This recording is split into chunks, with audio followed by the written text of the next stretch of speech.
Do you not subscribe to the idea that Khabib is completely out? Because I've heard he said on an Instagram live that it's going to go on with or without him, and he's not going to be there.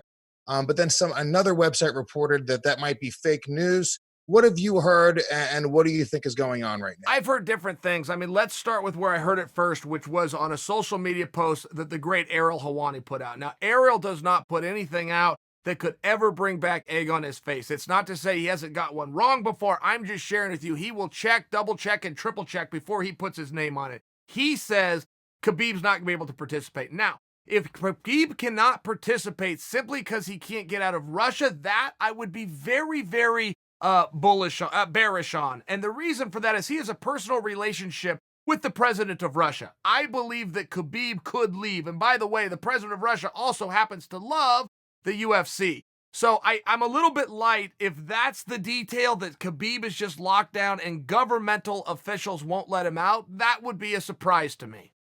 Yeah, no, I totally agree, especially considering, listen, Putin loves the UFC. He knows the size. Well, he loves mixed martial arts, whether it's Pride, Fedor, or Emelianenko, and he loves his own people to do well and represent Russia, Dagestan, the provinces. So, yeah, I'm sure a little bit of red tape, they could get a private jet and fly him to wherever needs to be. So I don't really see that being an issue. But if that fight does take place, how do you break that down, Chael? I think it's a really interesting fight. Look, the wrestling of Khabib is greatly embellished. That's not to say he's not an amazing wrestler. When I say it's embellished, Khabib has a tremendous skill, Michael, which is when he has somebody's back against the fence, he's taking you to the ground. If you can stay in the open, he's not quite as effective. I mean, people have made believe that he can just take anyone down. It's actually not true. If you break him down a little closer, and maybe you'll even remember, but his fight with Al Iaquinta. I was just going to say, Al Iaquinta circled around, and every time he would get in on the single leg, then he would just kick out. He would limp leg, kick out, and he was away. And a single leg is his main go-to offense in the open. A single leg's kind of tough in MMA. It proposes a question.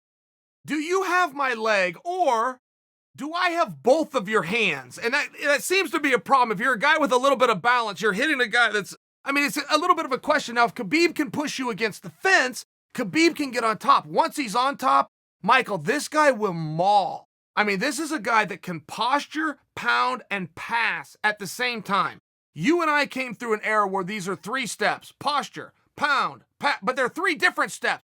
He's finding a way to posture, pound while passing. It is really incredible what he does. Then the lockdowns and the entrapments he does with the legs. I mean, he's very innovative with his ground and pound. The problem is when you're taking on Tony Ferguson has a national championship in wrestling, and whether he chooses to go out and use that or not, that's only because he also has a black belt in jiu-jitsu and loves to be on his back. And when you're talking about a guy who's innovated, Tony Ferguson will look to submit you from his back. He'll also look to knock you out. Tony Ferguson has finished fights from his back by cutting guys open with elbows. I'm just saying, Khabib is rare on top, but Tony's a different animal on bottom. At this point, I'm not sure. We're talking about the fight like it could happen. It seems like it probably isn't going to happen. If you're Tony, you've been training for this fight. This is the fight. I think this will be the 5th time now that it does get canceled. If it does get canceled, what do you do? What do you do here? You find out that Khabib isn't going to fight. What is the decision that you make? Do you take another opponent? Do you wait? Well, Tony's hold on. Chael, let me one up that, because a lot of people, I apologize, Lewis, a lot of people on Instagram now are saying, on Twitter, which is ridiculous, by the way. They're saying, oh, Khabib knew this. He went off to Russia on purpose. He's hiding from Tony. He wants easy matchups. I mean, those theories are just absolutely ridiculous. But I will say this does open a door potentially for Conor McGregor versus Tony Ferguson. I mean, how do you see this all playing out? If you were a gambling man, what fight do you think happens? Well, I would say Justin Gaethje. I would only say that Conor is so big and Conor can drive such a bargain at the gate, and he would do so much media on short notice. I just don't know that I would pull the Conor card on this short notice. Michael, you and I were part of his fight with Donald Cerrone, and we got to see firsthand the way Vegas lit up, the way Ireland flew in for this guy. Conor mania is a very real thing. I've denied it for a few years. I didn't really know. Conor mania is a very real thing. If you can have a press tour, if you can sell out arenas the way that Conor and Floyd did with no chance of a fight even breaking out on a weekday in the afternoon on a sunny day, I mean, there is something very special. Give yourself a little breathing room, because if you're just looking to find an interim championship, and that's what this would be if Khabib is out, it would be for an interim championship.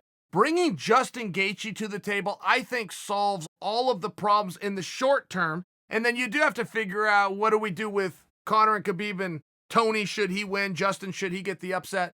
I think that's interesting. But I think Lewis asked me a question of who fills in if Khabib is out. That's what I think I heard. And I think the answer would be Justin Gaethje. Would you want to do that if you were Tony? Because in my mind, I'm thinking there's no way this lasts forever. Dana's pushing to make fights happen now. They're going to adjust, right? Even if it's the darkest time in society and we can't get together in groups for the next 6 months to a year, the UFC will figure out a way to persevere. Where there's a will, there's a way. They'll figure out a way for fights to happen. And if Tony sits out and just says, hey, you know what, dude? Fuck this. I'm going to wait a month. I want this fight. I deserve this fight. I think that's very fair. If you're Tony, do you take that Gaethje fight? Okay, so I'll tell you this, and Michael, maybe it'd be helpful if we had Samara Khan on here. I told you she knows everything political, combat, and Muslim. Don't forget the Muslim part, because Khabib has already disclosed to us after this fight with Tony, he goes into Ramadan. I don't know the dates of that. I just know that concludes in September. So, Lewis, the only reason I bring that up, this might be, I don't know if we have a month. If you want Khabib's for participation, I'd have to know when Ramadan start to finish was. I don't know that we have the month, in all fairness.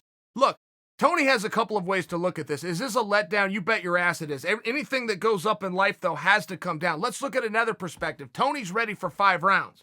Justin Gaethje is not. Whoever the opponent is does not have time. Tony is given, at least competitively speaking, a leg up. Emotionally, yeah, this is a blow. Physically, he's in a good spot. So if we look at the facts, we've got Khabib that is now trapped in Russia, that we're saying potentially Vladimir Putin is going to go against all the regulations that he's put in place. He's going to cut the red tape and potentially fly Khabib on a private jet out of there to wherever the location is for the fight. There's a potential that he's not willing to do that because it undermines everything that he said. So let's just, for the record, assume, or for the conversation, that Khabib is out. You've got Justin Gaethje, that Gaethje said he was kind of training because obviously the fight had fallen out 4 times before, and it may fall out a 5th, which it may have done. So therefore he's training. So therefore he's in shape. And your point, what you said before about Conor McGregor, you're absolutely right. To capitalize on the star, the magnitude of the star, which is Conor, you want that time, you want that build-up. But you got to remember, there's nothing for people to watch on TV right now when it comes to sports. People are watching live streaming of marbles on YouTube that's getting 500,000 goddamn viewers. If you stick Conor McGregor, who's already the pay-per-view king, when people have nothing to watch, granted, yes, you want the, you want the whole circus, you want the parade, you want the tour, you want all that stuff. But my God, his name alone, if you give it 2 weeks, we've still got just under 3 weeks until he fights. That's plenty of time to promote a fight. And also, just to throw in there a fact, Ramadan starts April 23rd, ends May 23rd. So it's 1 month that you have right there. Thank you. I think I said September.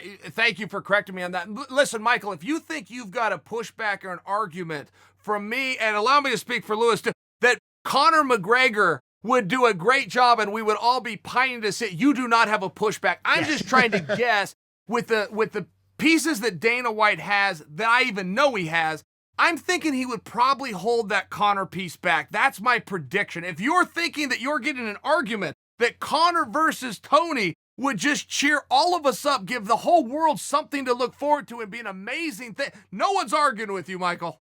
And let's remember, I mean, this past weekend in Columbus, there was Jairzinho Rosenstruck taking on Ngannou. You could throw that on there. There was a ton of great fights happening on that card.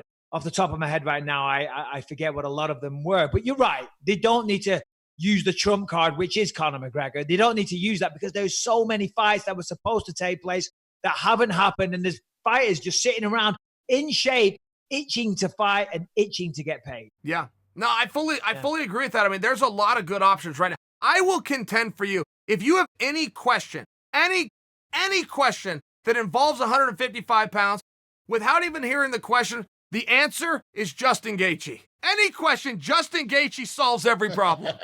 Yeah, and he's the guy that's been very vocal for the longest time, talking shit about Conor McGregor, talking crap about the UFC, saying that he would even punch Dana White. Of course, just hyperbole, just throwing it out there, trying to get headlines. I don't think he's going to assault the boss anytime soon. You've got Dustin Poirier that came out this morning on Twitter saying, put me in, coach. So, yeah, listen, there's many, many avenues.